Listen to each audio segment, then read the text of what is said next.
നമ്മളുടെ ഒരാളുടെ തീരുമാനം എപ്പോഴും ജഡ്ജ്മെൻറ്റ് കറക്റ്റ് ആണെന്നില്ല. നമ്മളൊരു കാര്യം ചിന്തിക്കുമ്പോൾ നമ്മളത് വേറൊരാളായിട്ട് ഡിസ്കസ് ചെയ്യണമെങ്കിൽ കിട്ടുന്നൊരു ഗുണം എന്ന് പറയുമോ, അവരുടെ കയ്യിൽ നിന്ന് വേറെ എന്തെങ്കിലും ഒരു ഏരിയയിലെങ്കിലും നമുക്ക് ഒരു സാധനം കിട്ടിക്കഴിഞ്ഞാൽ അതിൽ നിന്ന് വേറൊരു ഡൈവേർഷൻ കിട്ടും.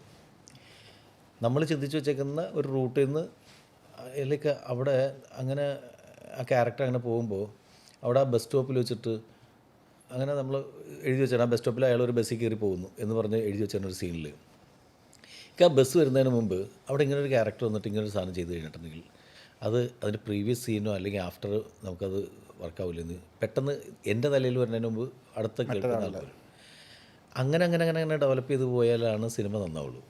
സിനിമ എന്നുള്ള ഏത് സാധനം, ഇപ്പോൾ ഞാനൊരു മ്യൂസിക് ചെയ്യുകയാണെങ്കിൽ ആ മ്യൂസിക് ചെയ്യുമ്പോൾ ഓർക്കസ്ട്രേഷൻ ചെയ്യുന്ന ഫ്രാൻസിസ് സാബ് എന്ന് പറയുന്ന എൻ്റെ ഫ്രണ്ടാണ്. അവൻ്റെ അടുത്ത് ഞാൻ പറയാം, എടാ നമുക്കവിടെ മാൻഡിലിൻ്റെ ഒരു ബിറ്റ് വായിക്കണം എന്ന് പറഞ്ഞാൽ അവനൊക്കെ മാൻഡിലിന് പകരം നമുക്കത് ഷൈനായി യൂസ് ചെയ്താലോ, അപ്പോൾ അതിന് കുറച്ചുകൂടി ഇത് വരില്ലേ, അല്ലെങ്കിൽ നമുക്കൊരു വയലിൻ സോളോ ചെയ്താലോ.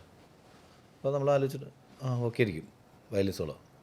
അപ്പോൾ നമുക്കങ്ങനെ അങ്ങോട്ടും ഇങ്ങോട്ടുള്ളൊരു കോൺട്രിബ്യൂഷൻ കിട്ടും. അത് നമ്മളുടെ ഒരാളുടെ ബ്രെയിനിൽ നിന്ന് മാത്രം വരുന്നു കഴിഞ്ഞിട്ടുണ്ടെങ്കിൽ നമ്മളതിൽ സ്റ്റിക്ക് ഓൺ ചെയ്ത് കഴിഞ്ഞിട്ടുണ്ടെങ്കിൽ കിട്ടുന്നതിനേക്കാൾ കുറച്ചുകൂടി ചിലപ്പോൾ നന്നാകാം, ചിലപ്പോൾ അത് എടുത്തു കഴിഞ്ഞിട്ടുണ്ടെങ്കിൽ മോശമാകും. പക്ഷെ മോശമാകണമെന്ന് തോന്നിക്കഴിഞ്ഞിട്ടുണ്ടെങ്കിൽ തിരുത്താൻ നമുക്ക് അറിയാം.